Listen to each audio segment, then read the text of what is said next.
Halo, kita ketemu lagi di video kedua mengenai arsitektur informasi. Di video pertama kita sudah belajar mengenai eh, cara ya yang penyusunan secara global, termasuk juga komponen-komponen dari arsitektur informasi, mengapa arsitektur informasi itu penting, dan mengapa arsitektur informasi itu menguntungkan. Baik, dalam video yang kedua ini kita akan belajar mengenai prinsip-prinsip arsitektur informasi, di mana ada 8 prinsip yang akan kita pelajari mulai dari objek ya, ini yang pertama, sampai dengan pertumbuhan. Baik, kita mulai. uh, Arsitektur informasi memiliki berbagai keputusan sulit ya untuk dibuat ya. Misalkan Anda membuat menu misalkan ya, berusaha untuk mengubah informasi dan konten dalam jumlah besar, disusun di ada hierarki, diorganisasikan menjadi sesuatu yang mudah dicerna oleh pengguna. Nah, prinsip yang 8 ini, prinsip untuk arsitektur informasi, ini diajukan oleh Dan Brown ya. Beliau itu adalah pendiri 8Shapes, sama konsultan di bidang desain, dan juga penulis buku Practical Design Discovery. Baik, prinsip pertama itu adalah objek. Jadi beliau menyampaikan bahwa perlakukan konten dengan siklus hidup, perilaku, dan atribut. Ada 3 hal yang harus diperhatikan ya. Ada siklus hidupnya, dari mulai ada proses, ada fungsi yang digunakan sampai dengan akhir, perilakunya seperti apa, dan atribut. Prinsip pertama adalah salah satu analisis sederhana untuk menganalisis objek apa yang sedang dikerjakan serta fungsionalitas apa yang mereka miliki pada saat pengguna berinteraksi dengannya. Satu, pada saat melihat objek, pengguna sudah paham, mudah dipelajari objek itu manfaatnya untuk apa, sesuai dengan pengalaman dan kebiasaan. Lalu juga fungsinya itu untuk apa. Ya, mungkin perlu saya ulangi, mengingatkan kepada Anda ya konsep-konsep affordance ya yang sudah kita pelajari di kuliah IMK. Prinsip yang kedua adalah pilihan. Sedikit pilihan itu lebih baik, lebih simpel, lebih sederhana. Karena terlalu banyak pilihan dengan cepat menyebabkan pengguna akan menjadi bingung ya, apalagi kalau pilihannya dibuka semuanya ya, dan menjadikan lambat untuk berinteraksi. Arsitek informasi harus menemukan cara untuk mengurangi beban kognitif ini. Tidak banyak berpikir pada saat misalkan melihat menu. Kenapa menunya terlalu banyak? Menunya rumit organisasi sehingga kesulitan untuk melakukan navigasi. Harus dapat menampilkan pilihan yang tepat pada waktu yang tepat. Ini contoh saja bagaimana kita memanfaatkan layar mobile phone yang sangat terbatas, bagaimana kita menyusun menu itu tidak bertumpuk, cukup satu baris saja sehingga akan mudah diidentifikasi dan diletakkan di bawah, di mana akan mudah nanti dijangkau oleh jempol ya pada saat menggunakan smartphone. Menu ada objeknya ya, objeknya di sini misalkan adalah wallet atau dompet. Orang sudah paham dompet itu untuk apa, gambarnya seperti apa, fungsinya seperti apa. Salah satu fungsi dompet itu misalkan adalah untuk jadi tempat kartu. Nah, pada saat dipilih wallet, maka akan keluar tampilan kartu-kartu yang memang disediakan, yang memang sudah bisa digunakan oleh pengguna tersebut. Objek, fungsi, interaksi, dan desain UI. Prinsip yang ketiga di sini adalah pengungkapan. Tampilkan hanya informasi yang cukup atau penting saja untuk membantu orang memahami jenis informasi apa yang akan mereka temukan pada saat mereka menggali lebih dalam. Ya, jadi jangan diperlihatkan semuanya, disesuaikan dengan kepentingan pengguna. Di sini disebutnya istilahnya adalah menahan konten, ya. Jadi maksudnya adalah untuk menciptakan pengalaman yang ramah pengguna. Jadi prinsip pengungkapan ini memberikan petunjuk visual dan mungkin juga bersifat teks ya, atau tekstual yang cukup sehingga pengguna pada dasarnya belajar pada saat membaca produk. Diberi kemudahan, tapi pada saatnya sama juga UI itu membantu pengguna untuk belajar. Misalkan di sini ada contohnya, tidak semua, perhatikan yang di tengah, ya, tidak semua ini dalam searching diberikan dalam bentuk pilihan. Searching ini misalkan di sini ada tulisan all activity dari sebuah organisasi yang akan mengadakan event-event tertentu. Aktivitasnya tidak diperlihatkan semuanya, hanya diperlihatkan dalam bentuk searching. Pada saat pengguna akan mengklik searching ini, baru diungkapkan pilihan-pilihannya yang sesuai dengan pengguna. Di samping itu juga pengguna bisa memilih untuk input sendiri. Mungkin ada yang sama aktivitinya, mungkin ada yang mirip. Ya, jadi dalam pencarian ini juga pengguna akan belajar menemukan aktivitas yang memang sesuai dengan minatnya misalkan. Nah, tampilannya sederhana, hanya 3 drop down button, ya. Lalu bisa menggunakan searching. Jadi kombinasi dari pencariannya dari 3 text box ini.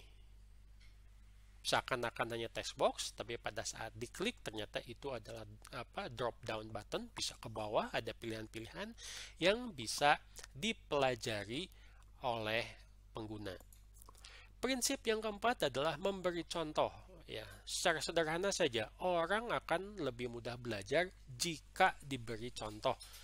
Seintuitif model mental navigasi yang dirancang, tautan teks saja tidak cukup jelas, tidak cukup hanya ada tulisan, harus diberi contoh. Jadi perancangan dapat menggunakan gambar, ini paling sederhana ya, untuk memberikan contoh tentang apa yang akan ditemukan pengguna saat mereka mengklik label atau kategori. Ini contoh saja dalam sebuah website e-commerce.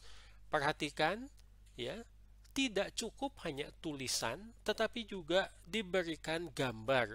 Betul bahwa pada saat diklik menunya misalkan nanti ada gambar-gambar yang lebih lengkap, tapi di tampilan awal itu sudah ada gambar petunjuk. Ya, contoh apa ya di sini ya? Oh, necklace ya, ini kalung ya. Memberikan contoh, ini ada gambar ya, orang pakai kalung dan seterusnya. Ada wall decor, ada outdoor and garden. Tidak cukup hanya tulisan saja, tetapi juga diberi contoh barang-barang yang memang akan dijual. Itu akan sangat memudahkan pengguna dalam mencari, memilih, dan melakukan transaksi dalam e-commerce ini. Prinsip yang kelima ini front door atau pintu depan. Betul bahwa website itu ada halaman beranda atau home ya, tetapi juga tidak semua pengguna itu masuk ke dalam website melalui pintu depan. Ada kemungkinan dia masuk ke halaman yang ada halaman-halaman yang ada di website tersebut melalui ya search engine ya, melalui Google misalkan. Penting untuk diingat katanya bahwa tidak semua pengguna akan membuka situs web dari beranda. Setiap halaman harus dirancang dengan cara membantu pengguna memahami di mana mereka berada, kemana mereka harus pergi untuk mencapai tujuan mereka. 1. Membantu navigasi.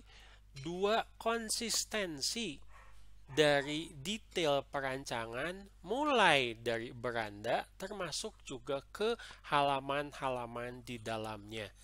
Jadi orang pada saat masuk ke beranda ataupun ke halaman berikutnya itu tidak akan bingung. Ini contohnya e-commerce kembali ya, ini dari websitenya Shopee. Jadi menu untuk melakukan transaksi mulai dari adanya promo, ada brand pilihan atau merek-merek pilihan dan seterusnya sampai di sini ada produk rekomendasi. Mulai dari beranda di halaman berikutnya itu tetap konsisten. Jadi orang mau cari misalkan produk elektronik dengan spesifikasi tertentu melalui Google, diarahkan linknya ke Shopee misalkan di sini, desainnya itu tetap seperti desain yang ada di beranda. Konsistensi akan sangat memudahkan pengguna dalam melakukan pencarian misalkan. Baik, prinsip nomor 6 adalah banyaknya klasifikasi ya. Meskipun situs web dapat diakses dari satu bilah pencarian, biasanya yang terbaik adalah menyertakan berbagai metode bagi pengguna untuk menavigasi dan berinteraksi dengan situs web. Pilihan, bagaimana ini metode yang akan dilakukan? Apakah metode proses pemilihannya, apakah metode navigasinya, apakah metode transaksinya misalkan. Dari alat navigasi hingga hierarki visual, metode ini harus dibuat dengan hati-hati untuk mendukung kebutuhan dan halaman individual serta situs secara keseluruhan. Klasifikasi, kembali kita lihat. Ya, di sini contohnya memang banyak untuk e-commerce ya yang sekarang sedang banyak berkembang. Misalkan di website Amazon, yang pertama harus diperhatikan adalah penyusunan produk. Ini adalah klasifikasi. Jangan sampai orang pada saat memilih menu itu kebingungan dengan menu utama yang ternyata tidak mengelompokkan klasifikasi tertentu di bawahnya. Jika misalkan menu di atasnya itu adalah best seller, berarti orang punya pemahaman bahwa menu-menu di bawahnya adalah produk-produk yang memang sangat laku dijual. Berbagai macam produk. Beda misalkan jika dalam pilihan tersebut adalah produk elektronik. Artinya klasifikasi pilihan menu di bawahnya itu adalah benar-benar produk elektronik. Ada TV, ada komputer, ada smartphone. Ya, rasanya aneh kalau di atasnya produk elektronik ternyata di bawahnya ada klasifikasi misalkan gardening atau tanaman atau wallpaper ya atau tadi ada perhiasan. Itu klasifikasinya tidak tepat. Akan membuat pengguna kesulitan untuk melakukan pencarian dan memahami pengelompokan. Baik, selain itu juga konsistensi dari klasifikasi dan kemudahan untuk melakukan transaksi. Misalkan Anda lihat di sini di pojokan biasanya di e-commerce itu ada lambang troli atau lambang barang-barang yang sudah dibeli ya. Keranjang dorong yang biasa ada di supermarket, barang yang sudah dilakukan pemesanan dimasukkan sebelum dilakukan transaksi.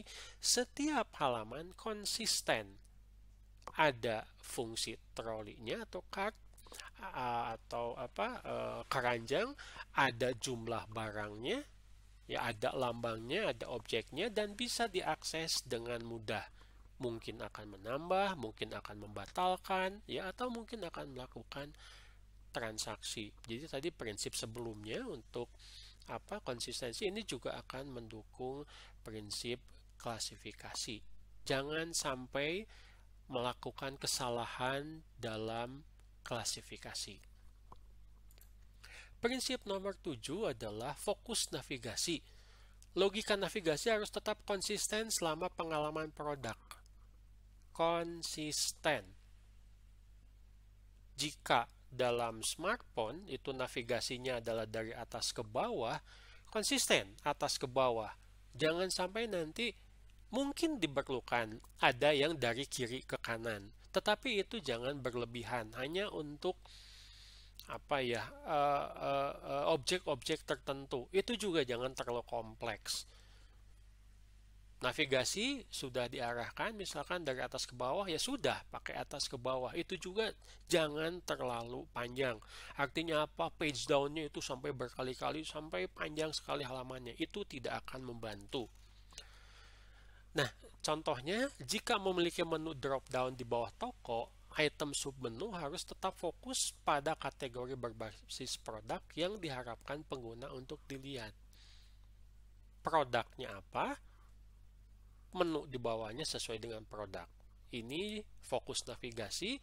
Ini juga saling terkait dengan tadi prinsip sebelumnya, prinsip ke-6, yaitu klasifikasi atau pengelompokan, plus yang sebelumnya ya ditambah konsistensi dari desain.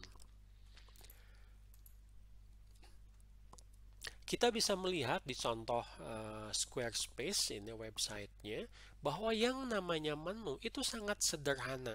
Hanya ada produk, hanya ada template, dan hanya ada resource. Tidak semuanya perlu diperlihatkan. Simplicity ini penting. Ya.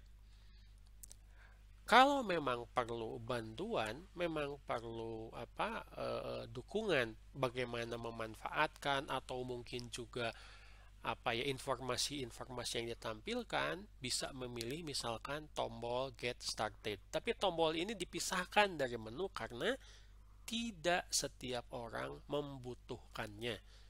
Ya, bisa dibedakan antara tombol yang jarang digunakan untuk pengguna awal misalkan, lalu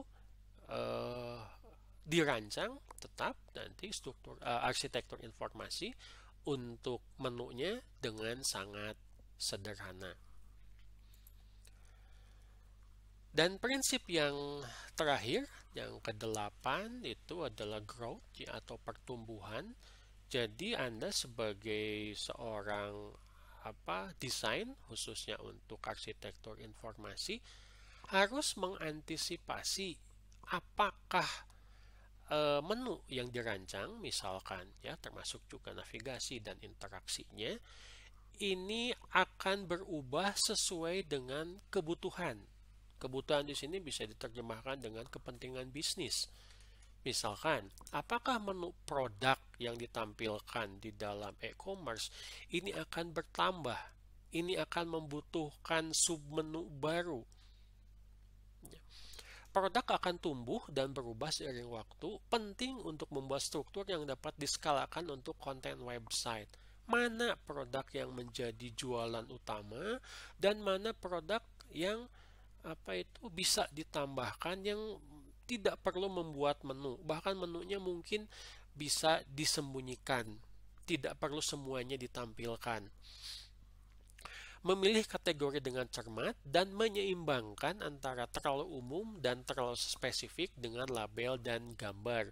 Jangan terlalu umum karena nanti pengelompokan akan sulit. Ya, produk produknya makanan misalkan itu terlalu umum. Produknya minuman itu terlalu umum.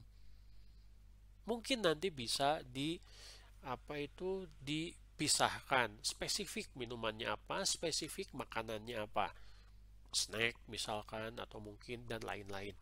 Ya jangan terlalu umum, tapi juga jangan terlalu spesifik, balance. Terlalu spesifik misalkan sampai dengan menyebutkan jenis-jenis misalkan ramen ya atau mie instan sampai spesifik ada ada menunya. Kalau terlalu banyak misalkan di e-commerce tersebut makanan ya, anggap saja ini supermarket, makanan yang dijual jangan terlalu spesifik. Akibatnya apa kalau terlalu spesifik? menu akan menjadi semakin kompleks, semakin banyak. Tapi kalau terlalu umum, terlalu singkat, ya, menu betul simple tetapi akan menyulitkan orang untuk melakukan pencarian.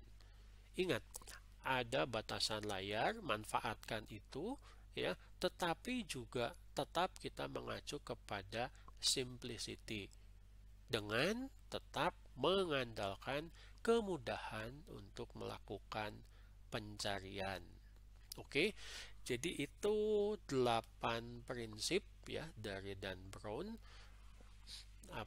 acuan-acuan yang harus kita perhatikan dalam menyusun arsitektur informasi ya. Selanjutnya adalah tentu saja dalam menyusun arsitektur informasi juga kita harus berempati kepada pengguna ya, memahami apa sih yang pengguna inginkan. Memahami kemampuan kesadaran psikologi kognitif ya dan perannya dalam desain pengalaman pengguna. Memahami bagaimana pengguna mengalami suatu produk dan mempertahankan tingkat empati menjadi sebuah keharusan. Saya sarankan Anda untuk melihat video mengenai design thinking ya. Di sana lebih lanjut dibahas mengenai empati kepada pengguna.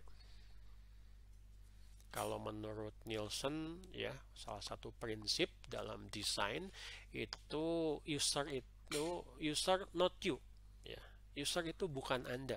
Anda harus memahami user. Jangan menggunakan ukuran-ukuran seorang desainer untuk mendesain sesuatu untuk user. Harus menggunakan ukuran-ukuran dari user. Lalu juga dibutuhkan analisis data ya. Jadi beberapa arsitek informasi memiliki latar belakang pengetahuan memanipulasi data. Pustakawan, librarian atau database administrator bisa dilibatkan dalam pekerjaan ini ya, dalam pembuatan, penyimpanan, pengaksesan, penyajian data digital. Contoh, mengapa menu A itu ditampilkan di awal? Alasannya misalkan karena menu A itu paling sering diakses, paling pertama kali diakses. Bagaimana Anda bisa menyebutkan bahwa ini yang paling dibutuhkan oleh pengguna, ini yang paling sering diakses? Harus didukung oleh data yang sudah dianalisis. Contoh tadi ya, dalam website apa itu e-market, kenapa barang-barang yang best seller atau paling banyak terjual itu menunya di paling sebelah kiri atau paling mudah diakses dalam navigasi pencarian. Itu akan didukung oleh analisis data bahwa user pasti cari barang yang laku, bukan barang yang tidak laku. Oke. Dan tentu saja aspek desain visual ini juga memegang peranan penting ya. Bagaimana Anda menerapkan objek? Tadi Anda melihat bahwa gambar itu menjadi dukungan untuk teks untuk memudahkan pencarian. Tetap saja desainnya itu harus bagus. Semua gambar itu misalkan dalam bentuk lingkaran, konsisten.